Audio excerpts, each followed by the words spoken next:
السلام علیکم ګرانو کتونکو، یو ځل بیا د تانه نوشهره کیند مخې ته تاسو ته چې موږ کوم اپډیټ درکړو نو هغه مذاکرات شو.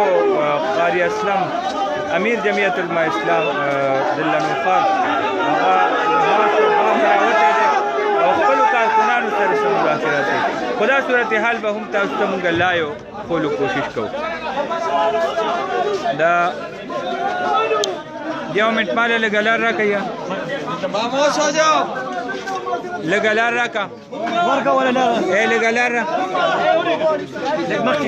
لږه لار را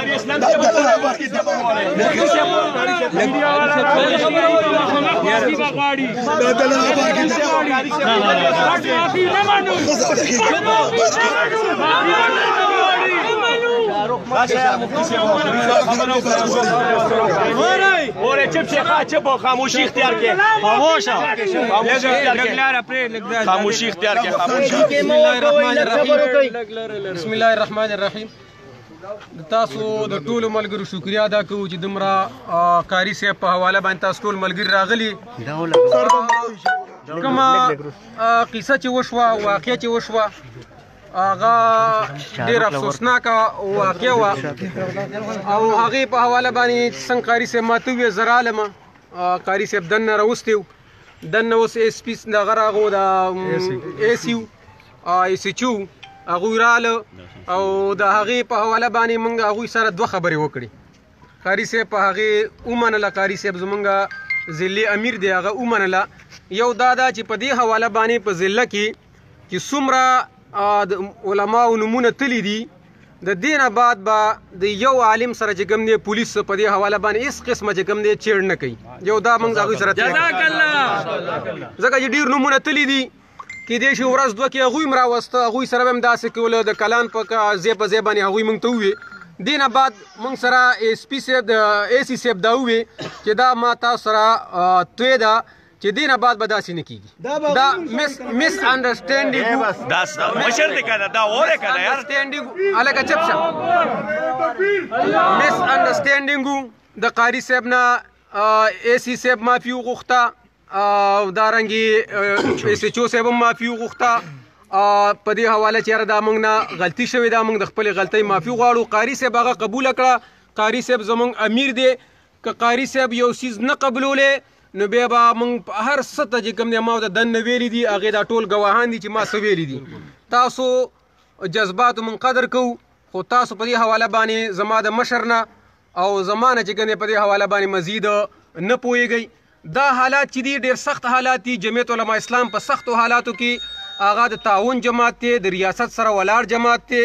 موږ په دې حواله باندې به تعاون کوو او خو بدقسمتي دا ده چې دلته کله هم داسې خبر راځي نو هغه د مذهب خلاف استعمالیږي، هغه د مذهبي خلکو خلاف استعمالیږي.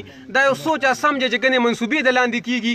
دا د دې ریاست نه زموږ ګیله ده، د دې انتظامي نه زموږ ګیله ده چې جمعیت علماء اسلام همیشه تعاون والا جماعت دی، خو بیا هم داسې راځي. بهرحال دا به آینده کې داسې قطعا داسې نه کېږي. پاکستان کا مطلب کیا؟ لا الہ الا اللہ. کا مطلب کیا؟ لا الہ الا اللہ. قاري صاحب دا هغوی سره ومنله، دا خبره تسلیم شوه چې انشاءالله دې حوالې نه بعد به څه هم نه کېږي. موږ به هماغسې لګیو په دې حواله به انشاءالله موږ د جمعیت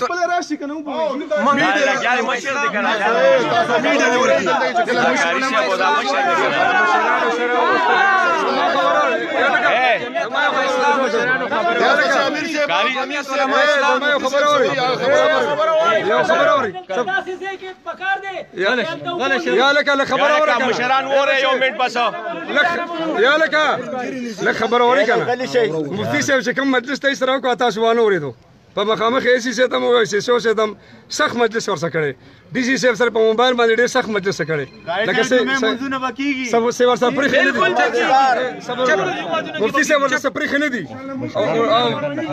من خبرې منې چې تاسو مشران یې دا مشران دي چې دي ته سوي دا وره موږ به په دې حواله باندې سبا ډي سي صاحب سره ملاقات کوو ډي پی او صاحب سره ملاقات کوو او په هغې حواله به جمعیت علما اسلام د ضلع انشاءالله میټینګ کېږي انشاءالله نور به داسې نه وي تاسو ټول ملګرو شکریا جزاک الله ټول ملګري په امن طریقې سره خپل